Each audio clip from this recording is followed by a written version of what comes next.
سورت کی ابتدا الف لام میم سے کی گئی ہے۔ یہ الف لام میم حروف مقطعات ہے۔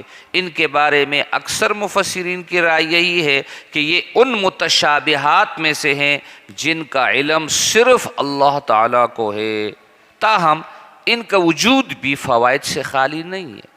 ان کا پڑھنا باعث ثواب ہے، الف لام میم کاف ہا یا عین صاد وغیرہ کا پڑھنا بھی باعث ثواب ہے۔ ان کے پڑھنے سے فوائد برکات بھی حاصل ہوتے ہیں اگرچہ ہمیں ان کا علم نہ ہو۔ سورہ بقرہ کا آغاز اس آیات سے کیا گیا کہ اس قرآن میں کسی طرح کا کوئی شک نہیں ہے، یہ کتاب پرہیزگاروں کے لیے رہنما ہے۔ اس کے بعد بتلایا گیا ہے کہ پرہیزگار کون ہے، متقین کون ہیں اور ان کی کیا صفات ہے۔ فرمایا یہ وہ بندے ہیں جو غیب کی باتوں پہ ایمان رکھتے ہیں، بندے کے آخرت حساب کتاب پر ایمان رکھتے ہیں۔ نمبر 2، نماز قائم کرتے ہیں پابندی کے ساتھ۔ نمبر 3، جو اللہ نے انہیں عطا کیا ہے اس میں سے اللہ کی راہ میں خرچ کرتے ہیں۔ یہ 3 عبادتیں ہیں، ان میں سے ایک کا تعلق دل سے ہے یعنی غیب پر ایمان لانا، دوسری کا تعلق بدن سے ہے، نماز کا تعلق بدن سے، تیسری کا تعلق مال سے ہے، انفاق خرچہ کرنا، صدقہ کرنا، زکوٰۃ دینا کا تعلق مال سے ہے۔ یہ تینوں عبادتیں اس آیات میں جمع کر دی گئی ہے۔ اس کے بعد ان کفار کا ذکر ہے جن کے لیے کفر کا فیصلہ ہو چکا ہے، وہ ایمان کی دولت سے ہمیشہ ہمیشہ کے لیے محروم کر دیے گئے ہیں، جیسے ابو جہل، ابو لہب وغیرہ۔ ان کے دلوں پہ مہر لگا دی گئی ہے، یعنی وہ حق بات کو نہیں سمجھتے، اور ان کے کانوں پر بھی مہر لگا دی گئی ہے، یعنی حق بات کو متوجہ ہو کر نہیں سنتے، اور ان کے آنکھوں کے سامنے پردہ ڈال دیا گیا ہے کہ انہیں حق کا راستہ نظر نہیں آتا۔ کفار کے بعد منافقین کا بیان ہے۔ آنے والی 13 آیتوں میں منافقین کا تذکرہ ہے۔ منافقین دل سے ایمان نہیں لائے، حالانکہ محض زبان سے ایمان کا اظہار کر دینا کافی نہیں ہے، دل سے ماننا بھی ضروری ہے۔ یہ لوگ ایمان کا جھوٹا دعویٰ کرتے ہیں، حالانکہ ان کے دلوں میں نفاق ہے، اسلام سے نفرت ہے، مسلمانوں سے حسد عناد ہے۔ یہ منافق زمین میں فساد برپا کرنے والے ہیں۔ جب ان سے کہا جاتا ہے ایمان لاؤ جس طرح صحابہ ایمان لائے ہیں، تو جواب میں یہ کہتے ہیں کہ کیا ہم بیوقوفوں کی طرح ایمان لے آئیں، حالانکہ در حقیقت بیوقوف منافق لوگ ہیں، اہل ایمان بیوقوف نہیں ہے۔ الحمدللہ فرمائے یہ لوگ اہل ایمان کے ساتھ مذاق کے ساتھ پیش آتے ہیں، یہ محض اللہ کی طرف سے ڈھیل ہے کہ وہ اس سرکشی میں سر سے پیر تک غرق ہیں۔ منافقین نے بظاہر ایمان قبول کیا ہے اور دل میں کفر چھپا رکھا ہے، ان کی آخرت بھی خراب ہوئی اور یہ لوگ دنیا میں بھی ذلیل و خوار ہوئے۔ دیکھا جائے تو یہ گھاٹے کا سودا ہے۔ آگے قرآن کریم نے منافقین کی اس بے راروی کو 2 مثالوں کی روشنی میں واضح کیا ہے۔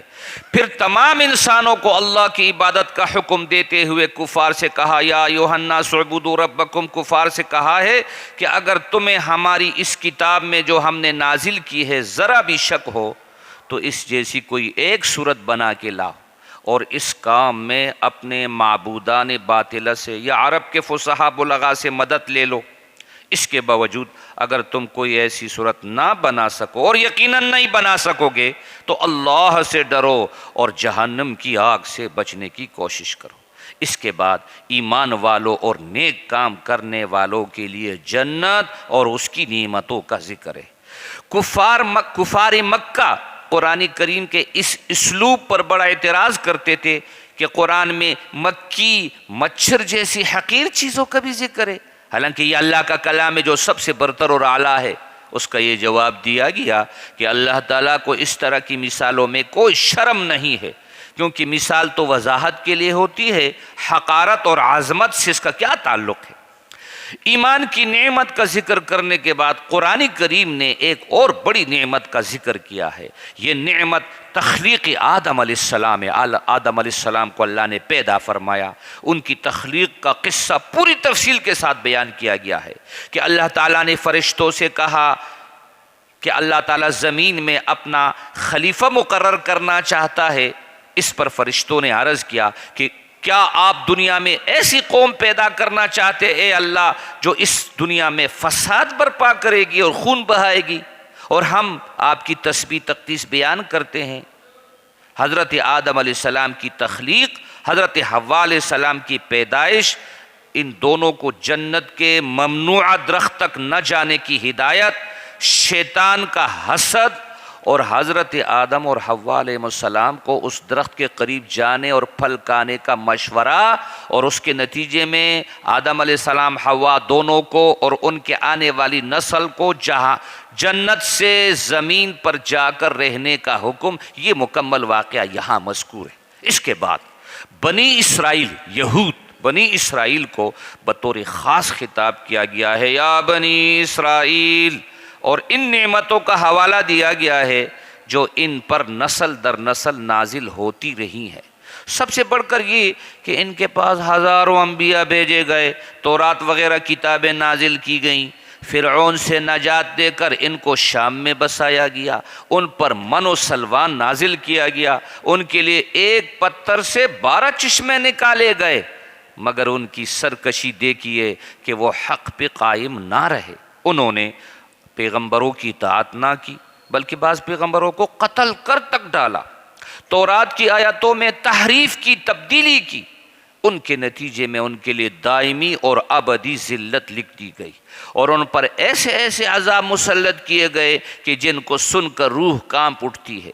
بنی اسرائیل کو حکم دیا گیا تھا کہ ہفتے کا دن خاص عبادت کے لیے مقرر ہے، اس دن مچھلی کا شکار مت کرنا، مگر انہوں نے حکم عدولی کی تو اللہ نے ان کی صورتیں مسخ کر کے ان کو بندر بنا دیا۔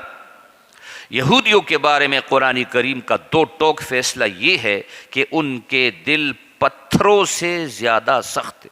بعض پتھروں سے بڑا نفع پہنچتا ہے، مگر ان سے تو کسی طرح کوئی نفع ہی نہیں ہے، اور نہ ان سے خیر کی کوئی امید ہے۔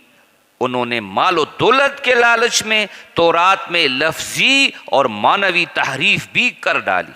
لگ بھگ 77 آیات تک اس قوم کی یعنی یہود کی بدعمالیوں، بدعہدیوں اور ان پہ نازل ہونے والے مختلف عذابوں کا عبرتناک تذکرہ ہے، کیونکہ بنی اسرائیل کے واقعات میں ابراہیم علیہ السلام کا ذکر بھی آیا ہے۔ اس لیے بنی اسرائیل کا بیان ختم کر کے اب حضرت ابراہیم علیہ السلام کا اور ان کے ذریعے بنائے گئے کعبۃ اللہ کا بطور خاص ذکر کیا گیا ہے۔ سب سے پہلے تو یہ بیان کیا گیا کہ بیت اللہ مقامی امن ہے، اور ہر سال لوگ وہاں حج کے لیے جمع ہوتے ہیں۔ مقام ابراہیم کا ذکر بھی اسی آیات میں ہے۔ مقام ابراہیم یہ وہ پتھر ہے جس پہ کڑے ہو کر ابراہیم علیہ السلام نے خانہ کعبہ کی تعمیر کیا تھا، اور دعا بھی مذکور ہے جو بوقت بناء کعبہ انہوں نے کی تھی کہ اے اللہ اس جگہ کو شہر امن بنا، اس کے رہنے والوں کو میوے عطا کر، اور ہماری اولاد میں ایک فرما بردار جماعت پیدا فرما دے، اور ان میں ایک رسول انہی میں کا بھیج دے، ان میں سے ایک رسول وَبْعَثْ فِيهِمْ رَسُولًا، ان میں سے رسول بھیجے۔ دعا قبول ہو گئے۔ محمد عربی صلی اللہ علیہ وسلم تشریف لائے تاکہ وہ انہیں تیری آیات پڑھ کر سنائے، تیری کتاب کی اور حکمت کی باتوں کی تعلیم دے اور ان کی اصلاح کرے۔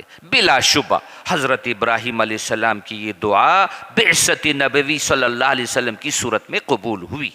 یہاں سے قرآن کریم کا دوسرا پارہ شروع ہوتا ہے، سَيَقُولُ السُّفَهَاءُ مِنَ النَّاسِ۔ اس کا آغاز تحویل قبلہ کے معاملے سے ہوا، جب سرکار دو عالم صلی اللہ علیہ وسلم مکہ مکرمہ سے ہجرت فرما کر مدینہ منورہ تشریف لائے تو 16-17 مہینوں تک بیت اللہ کی طرف منہ کر کے نماز پڑھتے رہے۔ اس کے بعد کعبے کی طرف منہ کرنے کا حکم آ گیا، بیت المقدس کی طرف منہ کر کے نماز پڑھتے رہے 16-17 مہینے۔ اس کے بعد کعبے کی طرف منہ کرنے کا حکم آ گیا۔ اس پر یہود، مشرکین اور منافقین کہنے لگے کہ پہلے تو یہ بیت المقدس کی طرف نماز پڑھا کرتے تھے جو پچھلے تمام انبیاء کا قبلہ تھا، اب انہیں کیا ہوا کہ بیت المقدس کو چھوڑ کر خانہ کعبہ کی طرف منہ کرنے لگے۔ ان آیات میں اسی اعتراض کا جواب دیا گیا ہے کہ مشرق مغرب سب جہتیں اور سمتیں اللہ کے لیے ہے، اصل چیز تو عبادت ہے۔ ہم نے یہ قبلہ اس لیے بدلا ہے تاکہ پتہ چل جائے کہ کون محمد صلی اللہ علیہ وسلم کی اتباع کرتا ہے اور کون پیارے نبی صلی اللہ علیہ وسلم کی اتباع سے روگردانی کرتا ہے۔ اس کے بعد بتلایا کہ اے مسلمانوں، جس طرح تمہارا قبلہ تمام قبلوں سے افضل ہے، خانہ کعبہ تمام قبلوں سے افضل ہے، ایسے ہی ہم نے تم کو تمام امتوں سے افضل اور تمہارے پیغمبر کو تمام پیغمبروں سے کامل اور برگزیدہ بنایا ہے۔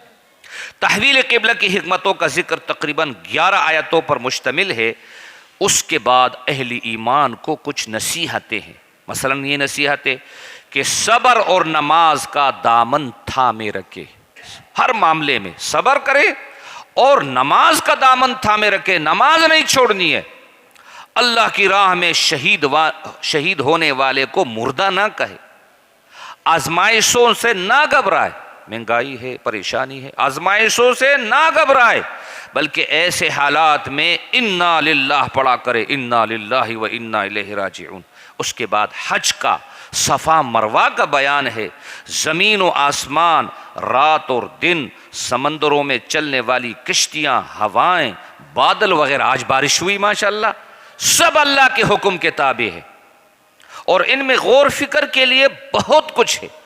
آخری رکوع میں لوگوں کو حلال پاکیزہ رزق کھانے کی، برے کاموں کی، بے حیائی کے افعال سے، موبائل میں جتنے بھی بے حیائی ہے نا، فیس بک پہ بے حیائی کے افعال سے بچنے کی تلقین کی گئی ہے اور بتلایا گیا ہے کہ تمہارے لیے مردار، خون، خنزیر کا گوشت، غیر اللہ کے نام پہ ذبح کیا گیا جانور حرام ہے۔